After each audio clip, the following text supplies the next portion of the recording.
Good afternoon. Thank you for taking the time out of your busy day to join us for the next installment of the Hickey webinar series in our virtual panel sessions. Today we're excited for Positioning for the Next Stage of the Crisis, joined by two of my esteemed colleagues, Guy Tull and Alex Ash. I'll be your MC for today. I'm David Hickey with Hickey & Associates. Just a few quick housekeeping items before we get started. As you may have noticed, everyone, for your convenience, and everyone else has been muted upon entry, we want this to be an interactive, engaging discussion, so please utilize the Zoom Q&A function at any point during the webinar. You'll find that either at the bottom or the top of your screen, depending on the Zoom portal that you're logged into. We'll also have several polling questions throughout, and certainly encourage everyone to join in on those. We will open it up for further Q&A at the end of the virtual panel. This webinar session is also being recorded and will be available online soon after the presentation is complete, which can be found on our website at www.hickeyindassociates.com, as well as on our YouTube channel. We'll share some more about the social media side later on. So without further ado, I turn it over to my colleague, Guy. Thank you. Thanks, David. Just make sure you can hear me. Yeah. So good morning, good afternoon, depending on where you are. And I hope you're all safe and well. Well, I can't really think of a better way to summarize the last few weeks and months than this quote from Lenin, although I guess he had other things in mind when he penned it. I couldn't actually find exactly when he said it. I think there's a lot of debate around that, but certainly it's very apt for today's environment. Well, it might seem that the light at the end of the tunnel has been switched off, but I'm really confident that over the weeks and months, we'll see ourselves come out of this mess. We're clearly living in unprecedented times, which are changing every day. And unfortunately, that's likely to continue for quite some time.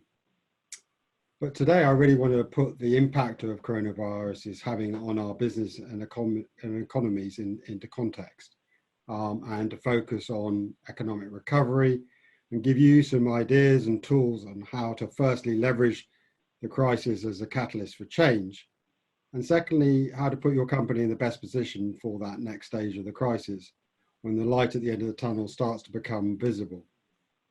And in some markets, that may well be now. Well, putting it into context, this isn't the first disaster that we've ever faced. They've been going on for centuries right around the world. And we've had plenty of warning and lessons to learn from. In SARS-2 in 2002, the floods in Bangkok in 2011, the nuclear reactor meltdown in Fukushima in 2015, as well as the bushfires again last year in 2019 in Australia and California. Now, each of these have had different impacts, but typically they've all involved immense human suffering, followed by serious economic repercussions. So we'll look at some of the lessons we can learn from those, and what we're predicting as the consequences of COVID-19. Well, we've all seen many charts looking at the spread of the virus, and these will continue as the things shape out over the next weeks and months and years maybe. But really the only prediction anyone can make on this, that it's way too early to be sure just how bad it will get and how long we'll be impacted. We're also seeing very different impacts by country, both in terms of the size of the impact, as well as how long it will go on for. So time will tell which countries have implemented the best strategies to firstly contain the virus, and those with the best strategies to limit the economic impact and position themselves for the future. And the two may not be directly linked. But we're all hoping that there aren't any serious repeated outbreaks in countries, particularly as we're seeing downward trajectories in most countries going forward. So the question today is, how can we help you put your company in the best position for the next stage of the crisis? Well, it's first worth considering that it really has had a material effect on us all. We're now witnessing a new political, social, and environmental context, and this may well challenge our efforts to restore economic growth. And that our previous preoccupation with growth, mobility, and optimization may now be replaced with a new emphasis, and that will be around equality, sustainability, and agility. If that's the case, then in turn, this may well present opportunities for both smarter and more far-sighted governments and businesses. And that old saying of the necessity is the mother of invention has never really been more true. And just see how we've embraced video conferencing that's been around for decades, and we started embracing it relatively in days. But there is a warning with this. The importance of the inequalities that we have been seeing over the last years and decades have really been put into a new light. It's not just about a matter of fairness. It's also now a matter of social stability and public health security. And a good example of this is our dependence on often very lowly paid and vulnerable people providing frontline services has never been really clearer. So we're going to start seeing some new imperatives as well as existing ones, and these are coming to the front of decision making and becoming more normalized in how we think and act. Some good examples of those are we're seeing a potential increase in nationalism with reshoring, made in France, US, in the UK. We're putting a greater importance on structural resilience and risk aversion, both at a country and at a corporate level. And there's now a complete focus on social distancing, both obviously in the community and as we begin to go back into offices at work as well. And we're seeing new technologies such as video conferencing, embedded not only at work, but also in our home environments. I spent a good half an hour teaching my mother-in-law how to use Zoom the other day, which was a pretty trying experience. But it's something we've all experienced. Now, as David said, we want to make this an interactive session and get your input. So our first poll is looking at what you believe are the biggest challenges facing your company. Or if you're a service provider, what are the biggest challenges facing your clients? We ask you to choose only the top 3 of these. So the 5 options are cost control, access to capital, reduce demand for goods and services, supply chain disruption, and employees just don't want to return to city offices. So you'll see on the screen now those 5 options. If you'd like to vote for your top 3, hopefully that should work. And we'll give you 30 seconds, I think, David, please. So vote away. Yep. Yeah, so you see it on your screen. Thank you. And we'll give another 10 seconds or so. Am I allowed to vote this time or not? Yes. Yes, you absolutely can.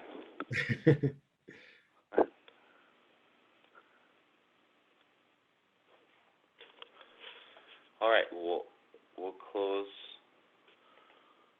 the polling, and there are definitely a couple poll favorites, which the leading biggest challenge from the audience is reduced demand for goods and services. The second coming in was concern over the disruption of the supply chain, and then the third highest of the challenges was cost control. Great. Thank you, everyone, for participating. So, thanks, David, on that. And I think that there are 2 parts to this. One is, what are the challenges right in front of you today, but also what we're trying to do is look a step further forward as well. What are the challenges that are going to be coming in when you have to think about how do you save your company from what is currently a move towards a recessionary period, and hopefully most countries can avoid a depression. So we believe in that go forward scenario, we're going to have the two most key considerations will be cost control and access to capital. And they will be the main drivers as businesses look to position themselves for economic recovery. But a point here is actually we're likely to see a big difference between listed companies who have a full set of accounts and track record, and they will find it much easier to raise cash than private companies who don't have those set of accounts, may at best have a balance sheet, and they will struggle to find the capital raising compared to the listed companies. But we'll also see that unemployment will increase to unprecedented levels. We're going to see supply chains needing greater resilience. Many have been over-optimized. We'll see that how that live, work, play environment that we've got used to, I think that will have changed forever. And each of these challenges will require a different approach. We'll outline some of these so you can prepare as we enter what has been described as the new normal. So what do people mean when they talk about this new normal? Well, for sure, it's going to be very stormy for quite some time. And we really want to help you by giving you both a strong lifeboat to survive the next weeks and months, but also a clear compass to navigate safely by. As I said earlier, it's important to be aware that each of the challenges that we're predicting will require a different set of solutions, or they might even provide a different opportunity for you. And that's going to vary by sector and by company. One size definitely won't fit all. But high levels of unemployment is inevitable, and this is going to be devastating to many people and communities. But on the flip side, it's going to allow some companies to take advantage of skilled labor that may be looking for a change, or possibly to access cheap labor and unskilled markets, to access cheap unskilled labor in some markets. So it's important to understand, which of the markets around the world are going to be the winners and which are the losers, which one have the higher impact in some of the biggest sectors, such as leisure, media. In the supply chains, we're going to see a shift from lean just in time to bigger just in case inventories. And we're going to see a permanent shift to a more conservative risk adverse approach, I think, both from a personal point of view, but in society and in business at large. Business are currently trying to work out how do they get their employees back to work. And there are huge debates that we're all participating in on what that might look like. But one thing I would say is remember, getting back to your office will depend on the nature and circumstances of each person. If you reflect on yourself, how long will it be before you're happy to meet a stranger with a handshake, something we wouldn't ever have questioned before, or jump on a plane or a train, or share a desk with somebody. And a lot of these will carry a cost initially. So we're going to have to look at ways to fund this new normal. So what we want to do today is consider 3 strategies that you should be considering in any go forward plan, and we'll address each of those in turn. So looking at labor concentration risk, supply chain resilience, and economic recovery support. Looking at the first of those, we're working with many of our clients to highlight just where they have highest concentrations of labor, something they may have not considered before, and to consider the risk of having all their eggs or people in the same basket or location. But it's also considering this in a wider context on whether cities in general or certain types of cities are going to lose favour. However, before I go into more detail, and I was discussing this with one of my clients, who I believe may even be on the webinar, is to be careful on not having too much of a narrow thinking. You know, the current pandemic is currently spread in the air and on surfaces, and picking it up from that. But the next one may well be from a mosquito bite or from water. So building your whole strategy on social distancing may not be effective, particularly in the medium to longer term. So don't be too narrow in your thinking. So one of the stark realizations from this current crisis is just how fast cities around the world shut down. And arguably that could have crippled most countries 5-10 years ago, before we had fast broadband and robust video conferencing. Many people are rightly discussing the greatest home working experiment ever and what that means for the future offices and cities.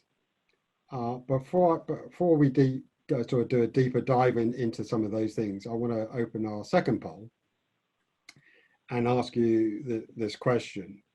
Has your company or have your clients already started considering any or all of these? One, a more structured approach to home working. Two, a new workplace designed to accommodate social distancing. Three, employee concentration risk assessments. Or four, what are the preferred locations of the future? Does that include cities? And you can vote for more than one option. So hopefully the voting is open now.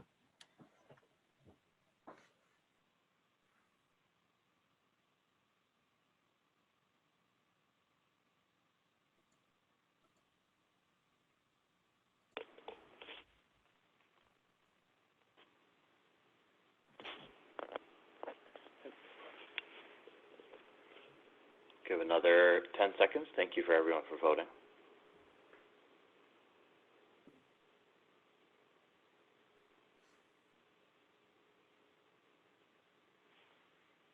Close it.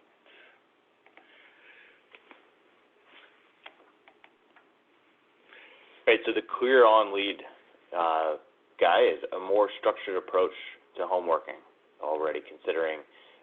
Second, followed by new workplace design to accommodate social distancing, and then the next two being employee concentration risk assessments, and then the least chosen option was the future locations. Thank you. And I think that's a clear reflection on, you know, the crisis management that most companies are going through at the moment, which is, you know, it started off with how do we get people working at home? Are we set up to do that? Some companies, I was talking to a financial services company the other day, they'd over the last 6 months fortuitously given laptops to all their workforce around the world, with the exception of India.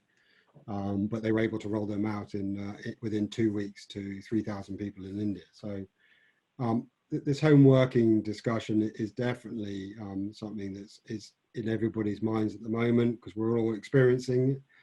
But, you know, also the question of about how do you get back to work? What does it look like?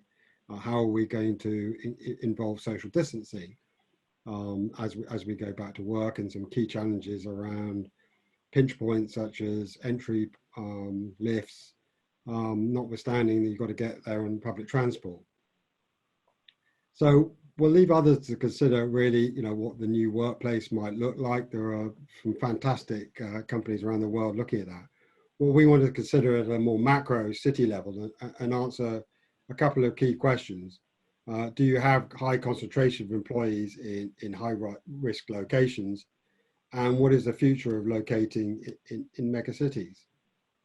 But it's worth putting, you know, this into context as well. When we look about home working and where employees will be located, it's worth remembering that even before COVID, do you want to go back one actually, David? the CFOs around the world, when they were polled in Q3, Q4 last year, were talking about massive headcount reductions right across the world with the increasing use of automation and changing job roles. So one can only imagine that with the huge cost pressures post-COVID, many of these CFOs might use this as an excuse to take those reduced headcounts further, or move to lower cost locations.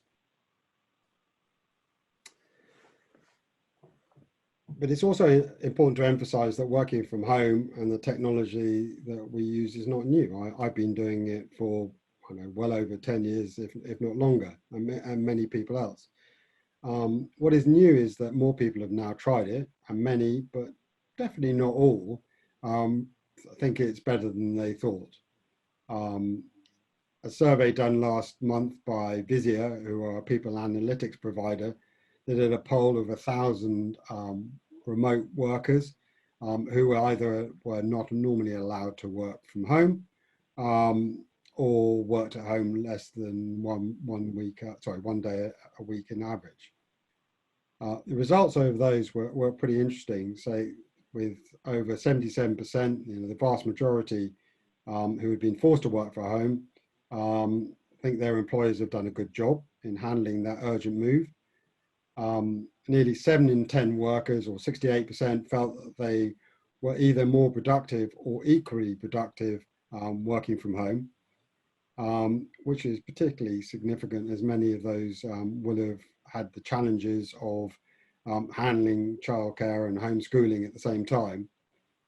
An interesting 31% said that their work-life balance had become easier, but they feared a return to the status quo, with almost half of the people, 47%, believing the employer could ditch widespread remote working once the pandemic is over. But this was done last month, and we're now seeing more recent comments coming out from CFOs, CEOs around the world. And we saw last night that Twitter have announced that everybody can permanently work from home if they want to.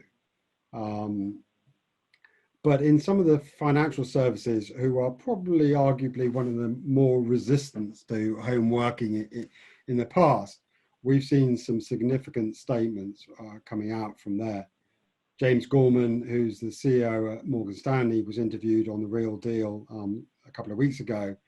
He said, if you'd asked me in January if we should do a test and put 90% of our employees as a home working experiment, we would have told you were probably mad. But having been forced to take that test, it's been a success. And it's really informed the company on where their people need to be, at least part of the time. And his further thought is that could potentially mean that they will function with effectively less real estate. Although I saw a comment from Eric Schmidt, previous of Google, saying that actually he thinks that it could mean need for more real estate. So the jury is definitely out. But I think one of the things that's clearly coming out of this is understanding not only at a personal level, but actually at a management level, that where people need to be. What do you need? What can you do at home, and what do you need to come to the office for? He felt that he didn't believe everybody could work from home, and that they would definitely still need offices for certain functions, particularly around team bonding, mentoring, connections, brainstorming, and creativity that comes from being within a group, both a group of like-minded people and non-like-minded people. And his forecast that he could see a future of part of every week or month, a lot of employees would work from home. But he also said he will want most of the people in the office to come to, most of the people come to the office most of the time. The clue being it's most of the people, so not all of them, and most of the time, so not all of the time. And so he was predicting a much more structured approach to home working in the future. Jess Staley, who is the current CEO of Barclays, was quoted in the press saying, putting 7,000 people in a building, i.e. in Canary Wharf, may be a thing of the past. And I think a lot of people are looking at that, going back to their eggs in one basket and concentration risk. So, will we embrace home working? I think it's probably too early to be guaranteed, but my personal view is home working is pretty much assured now. And particularly as we as workers and our companies evaluate the whys and whens we need to come to the office. It's not really just about the actual activity of working from home. There is also the sense of security or control over our environment. You want to move this slide on, David. And particularly as we move from home to work and back again, we're going to look at some of those considerations. At home we have total control, or for most people. If you're in the office, you have some control, but on public transport, and this is where a lot of people's fears are, you have absolutely no control. I posted the other day that you get me back in the office, but you won't get me on public transport anytime soon. So when you consider, where most offices are, they're in an urban environment. And when you then think about that, those locations with the fastest and deepest levels of infection were almost without exception the largest urban centres, that gives a big question mark for the future of some of these cities and the risk exposure that we have. This was a quote from Greg Clark, an urbanist at the WBEF, looking at saying that urban population density definitely accelerated the spread of disease. And that's in the minds of everybody as we go back to some form of normal. So therefore, there's kind of a right conversation that we're having and discussion we're having with our clients, which is, whether cities will remain safe environments. And secondly, if there are too many employees concentrated in particular locations, should they start considering spreading those people into distributed or dispersed at headquarters locations? So in our next poll, it'd be interesting to hear your views on that. So the question on this one is, do you see a resurgence of suburban offices to cater for some of those concerns and risks coming into the big cities? And do you see these as, one, a short-term measure only, and companies will soon return to city centres post-COVID-19? Two, is it a medium-term necessity, but cities will still win longer term? Three, you think it's a longer-term solution, having the suburban option? Or four, it's not even in consideration within your company? And I ask you if you could just vote for one of these at this time.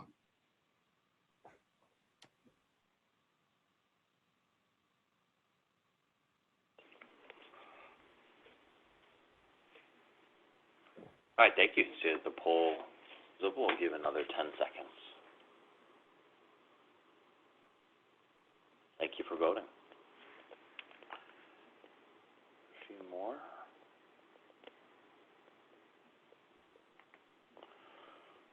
Great.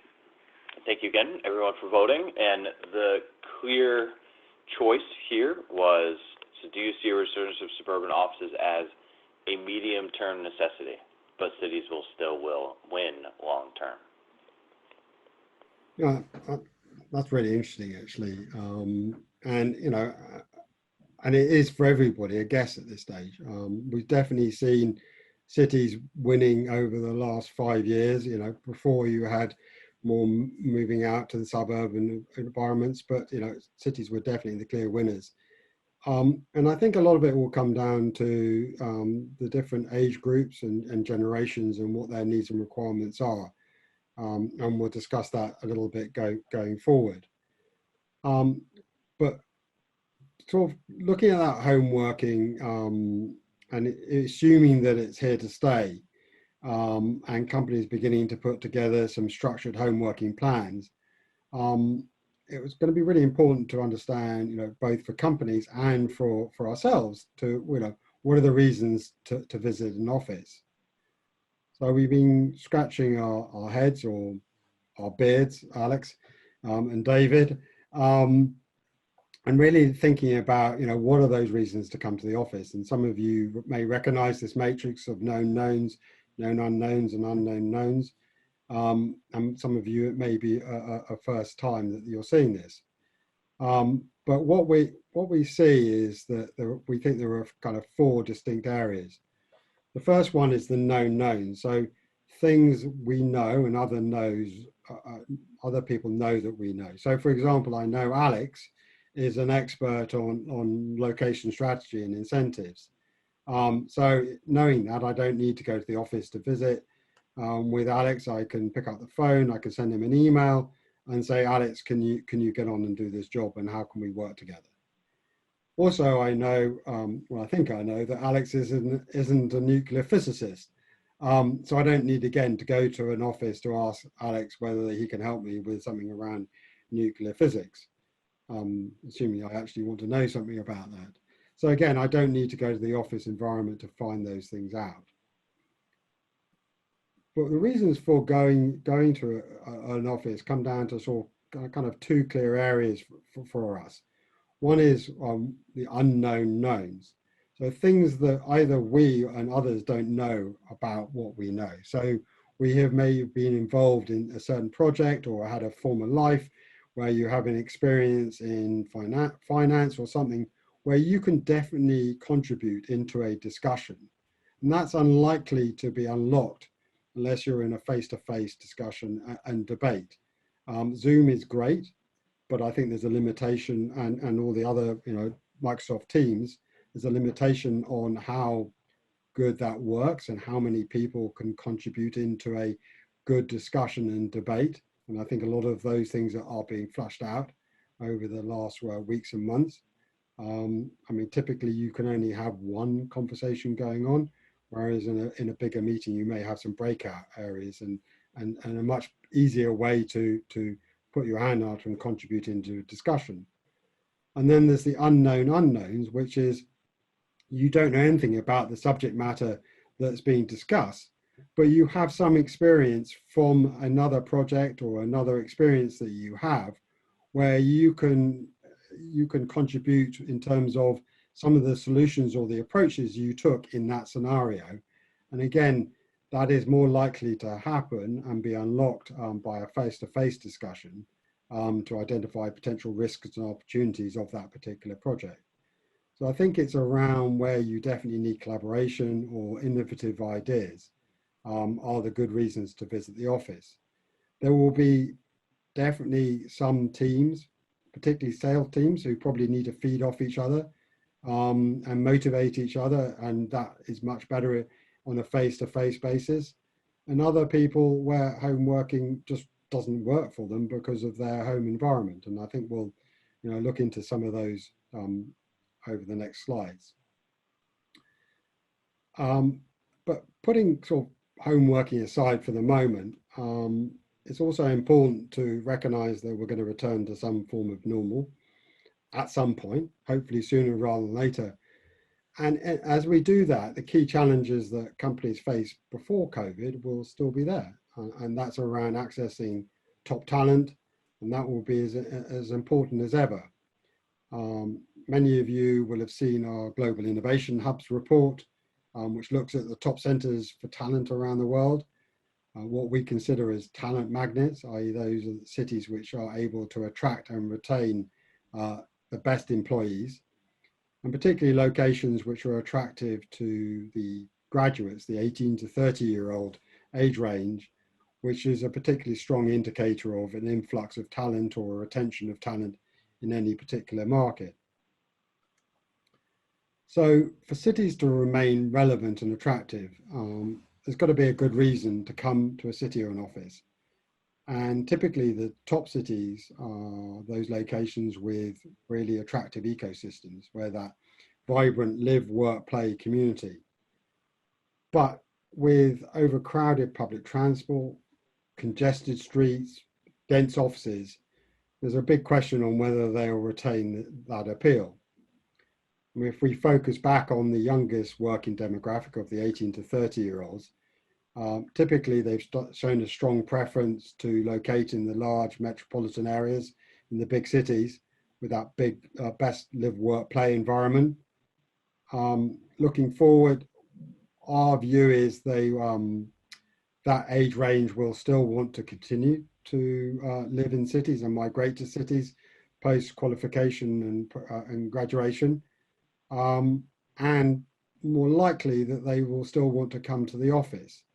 I think the last few months has really underlined that working from home for them is either living with their parents, which is only sustainable for a very short period of time, or they've been working in an apartment which they share with lots of other friends. It's probably worse than when they were at university. And working from home means working from their bed. And again, that's not a sustainable position.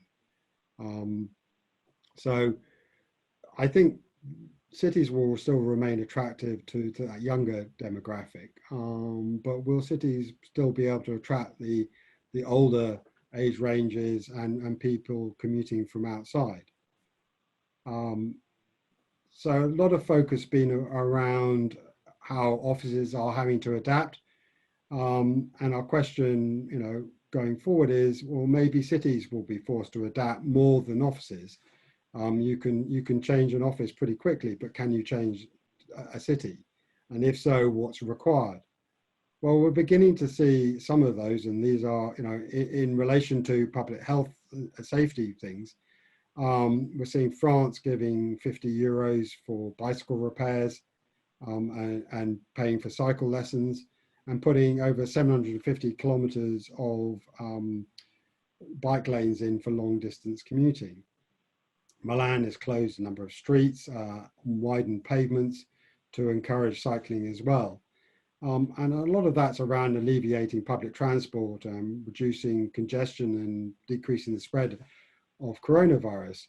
But there's obviously a positive side effect that should reduce pollution.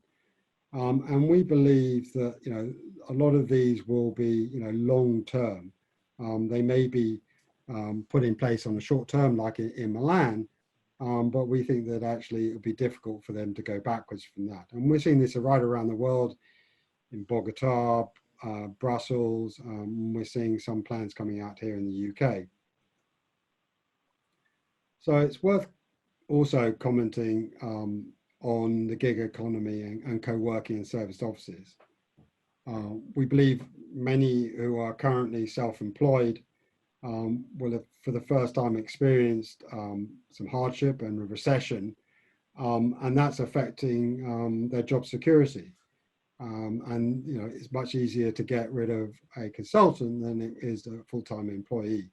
So for the first time, they're actually feeling this lack of job security. So many of these gig economy workers, the self-employed, may choose to move to a more full-time contract as we come out of this. But really, at the same time, I think a lot of companies will actually prefer to keep many of these as consultants because it gives them the flexibility that they require. So thinking about that flexibility, there's a lot of speculation about the future of service offices and co-working. Well, our thoughts and predictions around that is that we're going to see a lot of consolidation amongst the operators, particularly some of those are going to be really challenged financially. We'll see the actual office space being reimagined and redesigned and probably less dense than it has been before. But we think a lot of the companies will want to retain that degree of flexibility in their portfolio, and probably keep 10 to 30% of their portfolio in flex space. This avoids capex right at a time when it's difficult to find. It avoids taking long-term lease commitments in a period of uncertainty, and it's also going to provide additional space for collaboration and meeting, which they may not have available to them in their current working environments. And particularly some of those may occur in some of the suburban markets, not just in the city centres. So we see there's a potential positive spin out for that. A really quick comment on diversity. I really like this comment from Catherine at Deutsche Bank. She's the managing director for corporate solutions or corporate services. And she said greater flexibility at working from home has had a real positive impact on diversity because it should allow them to retain more women in senior positions who that home working balance is very attractive to them. And now that senior management have seen that this can work, hopefully that will allow them to retain in their positions. So switching gears now to look at supply chains and some of the bigger macro influences that companies are experiencing. And I just encourage you also, if you have any questions, to use the Q&A functionality, which is either at the bottom or top of your screens. So one obvious topic that many are considering post-COVID is globalization and how that will have changed their supply chains. Traditionally, companies have been moving production to wherever it's most efficient, and people can hop on a plane and move around the world anytime, anywhere. But that is changed post-COVID.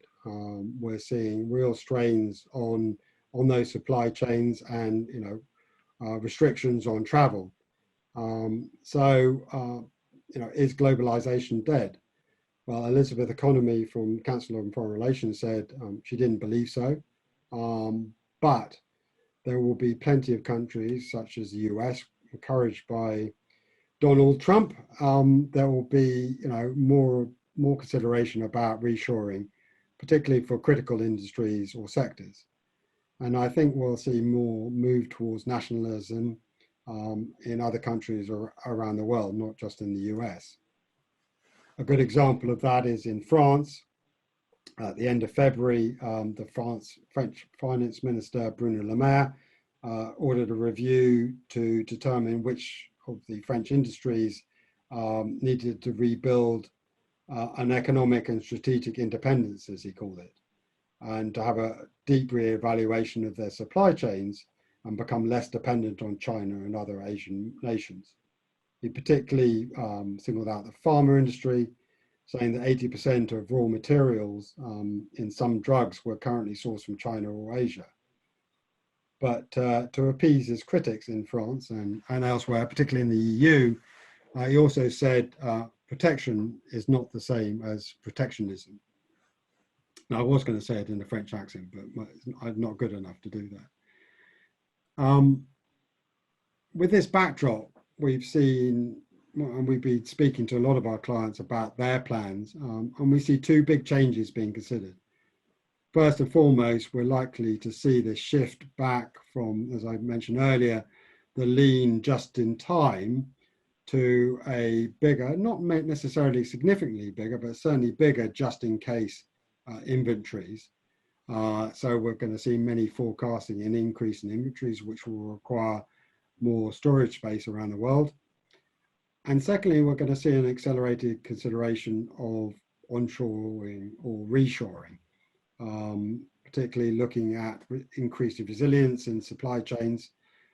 Look, this is not a new strategy. We were already talking to many clients prior to COVID about China plus one strategies, looking at trade wars and lowering of the labor arbitrage in China. But typically before COVID, that was, well, where else in Asia should I put some manufacturing? Not closing in China, but we have another alternative to our supply chain. But we'll see this being accelerated now, and particularly an emphasis now on perhaps having shorter supply chains and possibly moving all or part of your production back to home markets. I think we'll see some governments actively encouraging that. Some of that will be overtly with direct financial incentives, or legal requirements to protect certain industries. And I think some of them might be covertly where they'll award contracts to domestic companies. But certainly we're going to see bigger inventories and more manufacturing being brought home in certain markets. So what else? Well, it's worth remembering that robots can't get ill and they can't be forced to stay at home. So we'll also likely see faster adoption of automation and AI, which avoids an over-reliance on people. There's a question, these are cheaper than they used to be, but there's a question around how those can be funded. So again, incentives will come into play into that. We're also going to see, we've seen massive growth in the e-commerce sector over the last decade.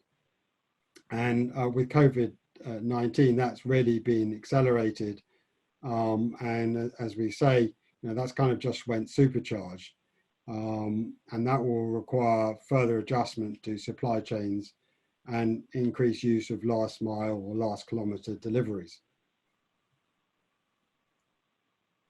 And that expansion in online delivery has also been fueled by a whole new line and generation of customers coming in with a silver generation who were reluctant users of online retailing before.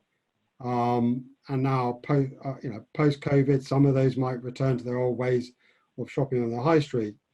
But we think many of the over 70s are now converted.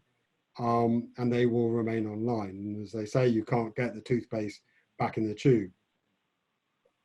A further sort of thought about those older generations, question mark, how many of the people over 60s who have lost their jobs, even temporarily during the crisis, will actually want to go back to work? And if they do, will they want to go back to work in an office and travel to a location which needs commuting on public transport? And finally, before I hand over to Alex, I just want a couple of other things. Demographics still will play a key role in decision making, particularly as we have aging populations right around the world, as well as falling populations in pretty much every market across Europe. So those key measures on deciding a location will still exist post-COVID strategy. So cost and access to skilled labour will be key factors in that. But looking forward into what next, we think that governments are now beginning to turn their views from the crisis management to the next stage of economic recovery. The Centre of European Reform highlighted these two stages. And what we're going to see is countries and governments switching from supporting falling income through for business households through furloughing, emergency loans, and helping with cash flow, and a move to try and avoid a weak recovery. Can we move on one, David? And what we'll see is that many countries will want to get close to a V shape as they can. And one more, and start planning for the next stage of this crisis. So over the next weeks and months, we'll see governments and central banks try to stimulate their economies, and important for particularly for governments to come clean now and show what their strategies are going to be available, what stimuluses they're going to provide. Because if they don't do it soon, then we'll start seeing companies retrenching, getting rid of people and not making the investments which will help with the economic recovery. So hand over to Alex, to look at what is happening in that and look at post-COVID stimulation packages. And as I said, don't forget to post questions that you may have for the panel. Thank you very much, Guy. I think your comment on the silver-haired generation, I think I'm joining that generation with all the stress from homeschooling over the last eight or 9 weeks. So just in terms of economic recovery incentives, how have governments responded around the world to this sudden shock? I think the short answer is vigorously and on an unprecedented scale with an arsenal of stimulus packages. For the moment, this has been mostly aimed at short-term emergency relief, essentially to encourage companies to retain their employees and keep the economy moving. There are new packages emerging pretty much on a daily, almost real-time basis.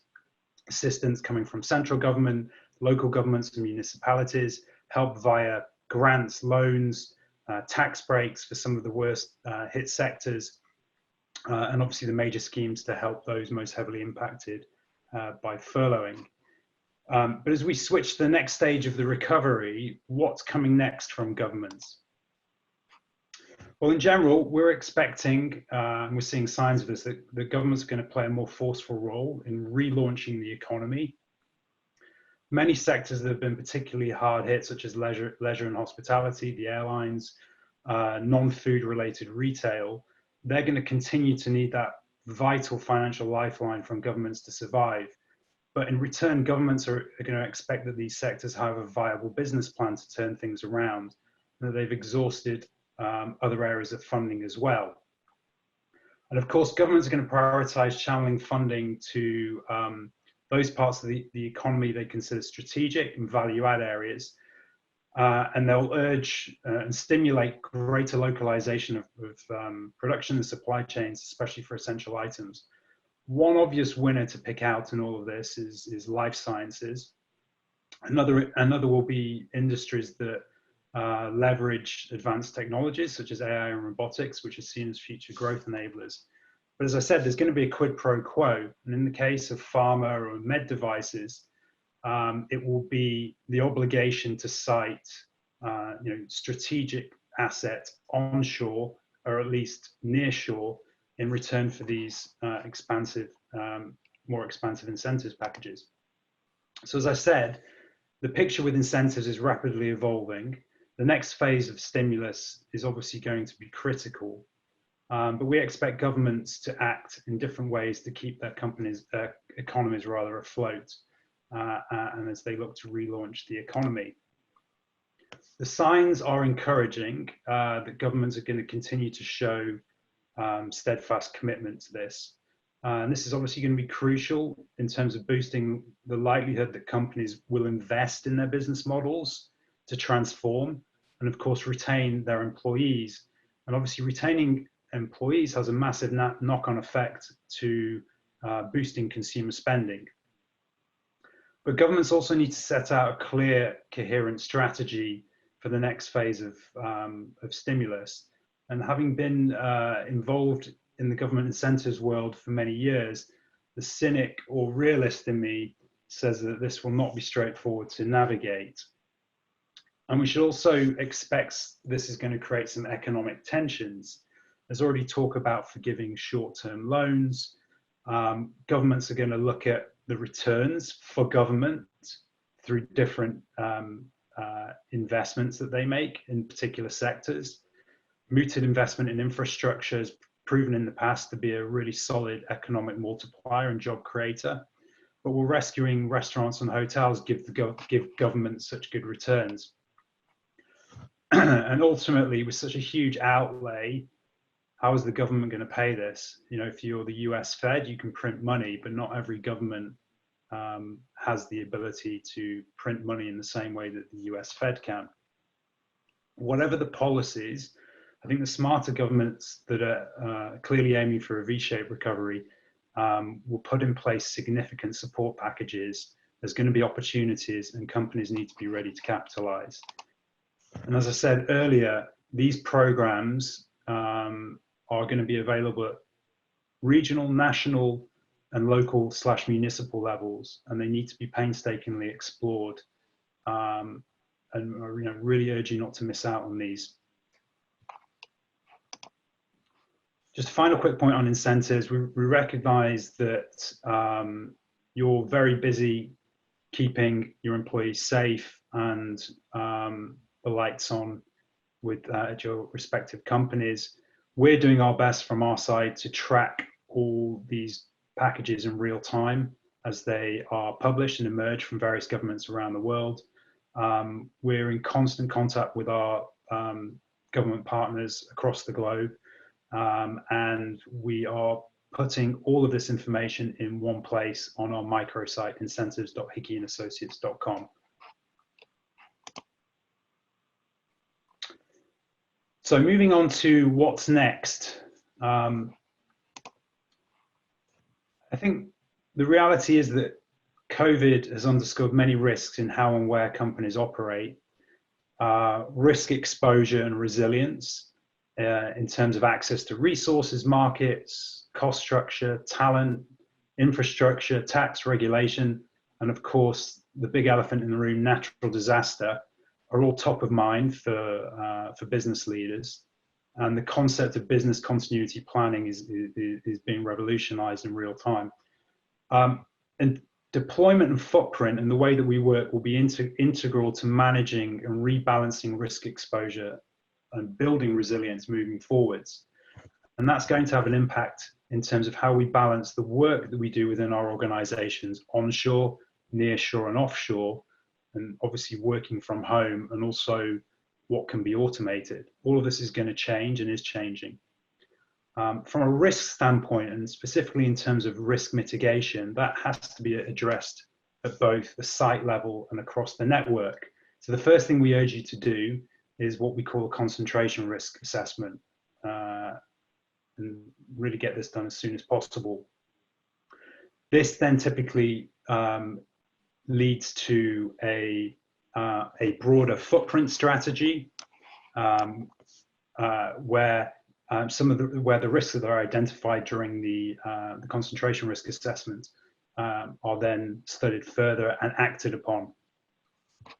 So what does a concentration risk assessment look like? Well, as I said, it's the first critical step in getting a baseline understanding of your risk exposure across your footprint. This begins with defining what concentration risk means to your organization and specific sensitivities around these. It will include a look back at how your footprint has responded to the pandemic. For instance, if you have operations in India, you may have encountered issues moving from a work in office to work from home because of some of the limitations around bandwidth and infrastructure. The output from this will be a sort of matrix which shows impact to business operations across these range of risks, from talent to cost volatility, risk to revenue, supply chain, competitive environment, natural disaster risk exposure. So a synthesis of these factors in terms of impact to business operations and the probability of occurrence. Some of the actions that will come from this will be quick wins, and some will require a much deeper dive and more transformational actions. One last thing on this, it's really crucial when conducting this kind of work that you foster consensus and buy-in from the get-go. And this means having multidisciplinary, multifunctional input and representation. David, over to you, please. Yeah, great, thank you. And now at our point of really getting the large stakeholder and that buy-in across the business units and getting that feedback, and just as a couple real life examples where we delivered and looked at these this concentration risk element for our clients. This first one was for a global project. Some of this work is still, especially in these uncertain and dynamic times, but this for a global construction equipment business, and overall they have well over 100 different markets where they're located around the world, but really 15 existing core markets. And what we wanted to look at was where are their highest risks for concentration, on where they're at, based on the number of different factors. And what those factors they looked at, there were over 100, but the core were talent pipeline, diversity of the workforce, the overall economic risk factors in place, connectivity and accessibility to their markets, and then overall, looking forward, looking ahead, what are some of those business support and the friendliness element? So where do they know on a regulatory, where do they have some of that certainty in place that could be there? And so in leveraging something very similar to what Alex just walked through, building out this matrices of those across those different markets. And while it affects a number of our peers and folks in looking at the national level, but really what's important is to focus at that market side. And so ultimately, we benchmarked all the markets across this footprint of these 15 key elements with those leading criteria, with those, and weighted those factors accordingly. And then ultimately, what the goal of this was to leverage the findings to develop that next stage and into crisis situations like today, where they would be in their strongest place. And with that, on a regional basis as well. So as you can see, as I look forward and where it came through, and from the green being the more optimal and down to red being the least optimal, the most risky per se, they are recalibrating the workforce. They're looking again at the supply chain. Some of that has even changed in recent weeks, but across the production operations. And by doing some of this in a forecast and in a looking forward, this has provided them into this scenario, but then putting into that Asia Pacific through the EMEA region and then well into the Americas as well. And now we're updating the studies to put some of that immediate and forecasted impacts of that COVID-19 and really leveraging in all those different factors that we discussed over this previous hour.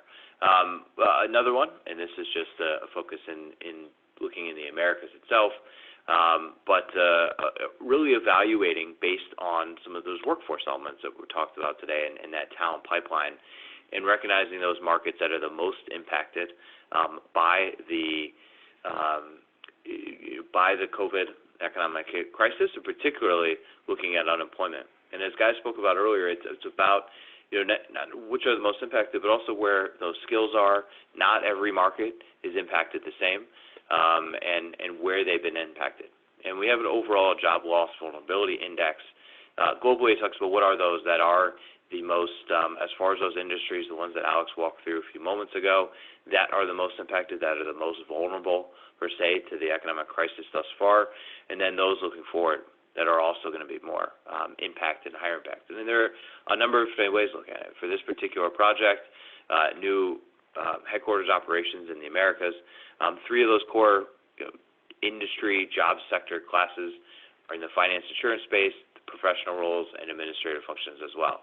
So we look through, build down into a bespoke skill element to understand and benchmark those accordingly into which would be the least risky, the most risky, or the greatest opportunity as far as being able to find the workforce and into that realm. It's interesting over this time where we started with 25 markets and evaluated, of course, as the world has changed, in building in this model and really kind of an add-on and bolt-on as the process is going forward has shifted some of that final market strategy. And a lot of this based on the shifting workforce and those dynamics due to the economic crisis, where one of the markets, Nashville, may have seemed strong, challenges are existing and not surprising for some of the roles, while in other roles, is more optimal than another market, a Denver or Salt Lake City per se. So as this is happening in real time and working with our clients to understand and identify these are the industries are the most impacted, these are those that will have the opportunity and those skills available in the meantime. Happy to share more of this and in detail as go forward and certainly offline.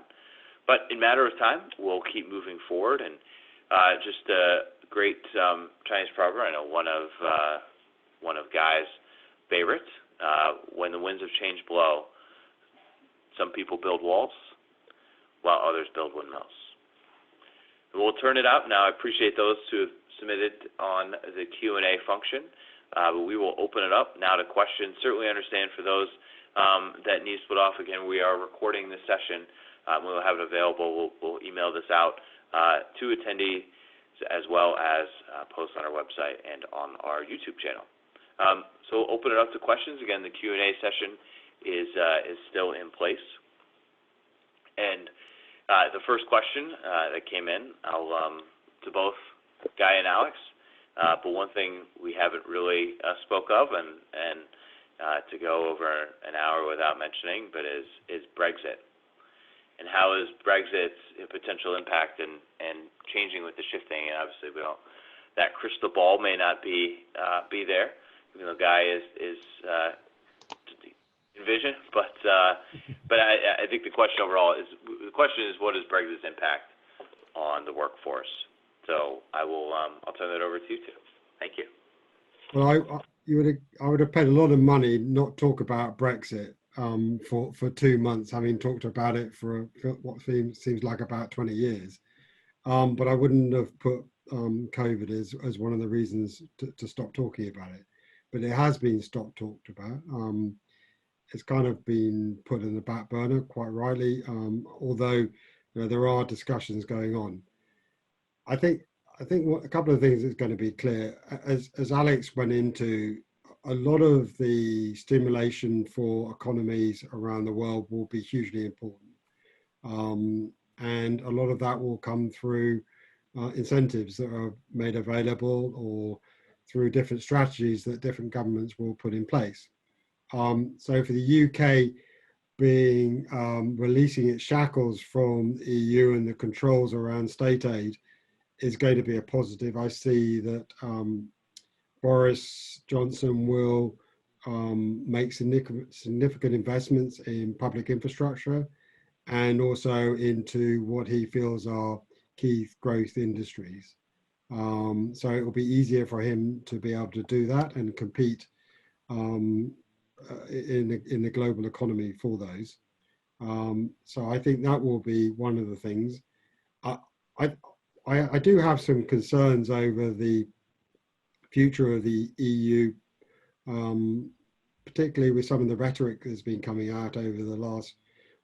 It's been happening over a few years, but it's really come out, over support for some of the Mediterranean companies and with the Northern European countries very reluctant to bail them out through Corona bonds and the like. There's been challenges by the German courts of the EU. So there is some concerns around that. And you hear the French finance minister talking about protection and protectionism. I think a lot of people will look to their own countries and say, how the hell do we get our country back running and be slightly selfish on that? I'll just add to that if I may. So a slightly different perspective. I mean, I view Brexit as clearly it's an issue that predated COVID. COVID, as I said earlier, really underlines or underscores some of these pre-existing risks that we were all dealing with. Brexit is obviously one of those key risks, and it's part of this overall kind of unfortunate progression towards widespread geopolitical volatility that we've seen in the form of trade wars and tariff volatility, climate change. We've got the more recent oil disputes that have sort of run in parallel with COVID. And of course, Brexit is very much part and parcel of that. And to my mind, it will push or add to impetus towards this idea of localization and of supply chains, localization of production. I think the uncertainty at the moment, both exaggerated by COVID, but the underlying uncertainty around Brexit will continue to weigh on the pound, and this may make exporting from the UK even in the medium to longer term more advantageous with a depressed pound. So, with the government's kind of plans that are sort of in embryonic form, but ideally to reshore some production in some key sectors, it may help to make Britain more of an export-oriented country. If I'm trying to put my positive hat on, but the uncertainty at the moment is certainly not helpful, and it's likely to continue, right through this year, if not longer.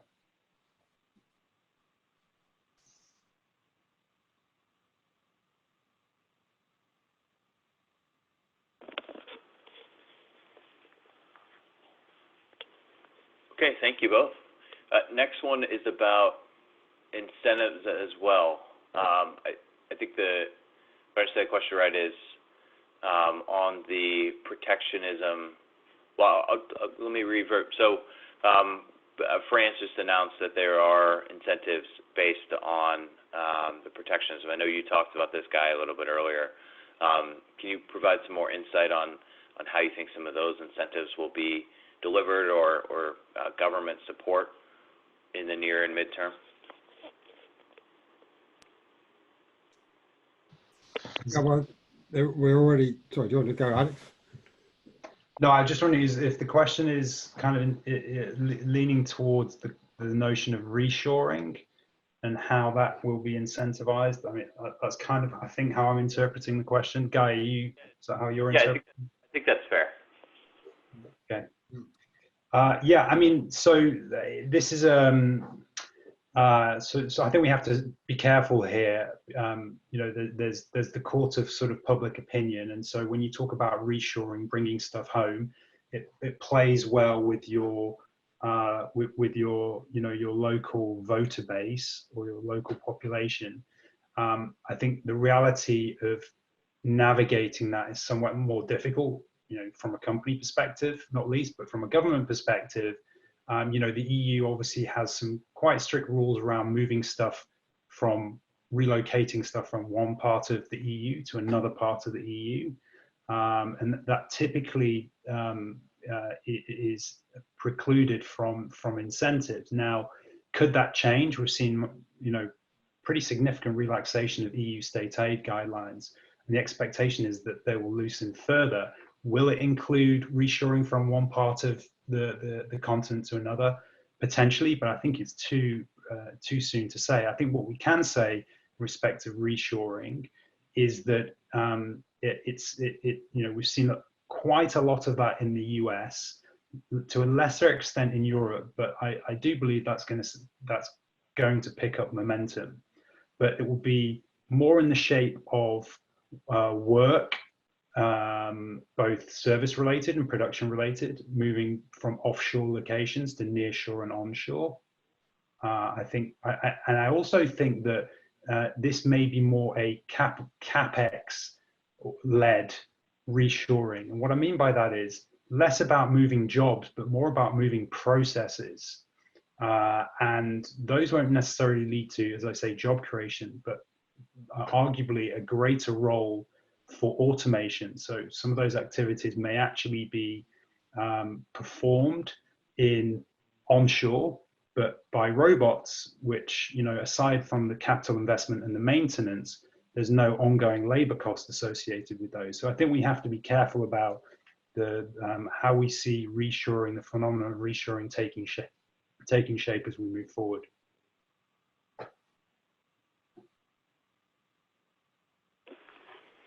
Okay, thank you. And then the final question is, again, when is this presentation available? And as noted earlier, so we are recording, and it will be available in its entirety online.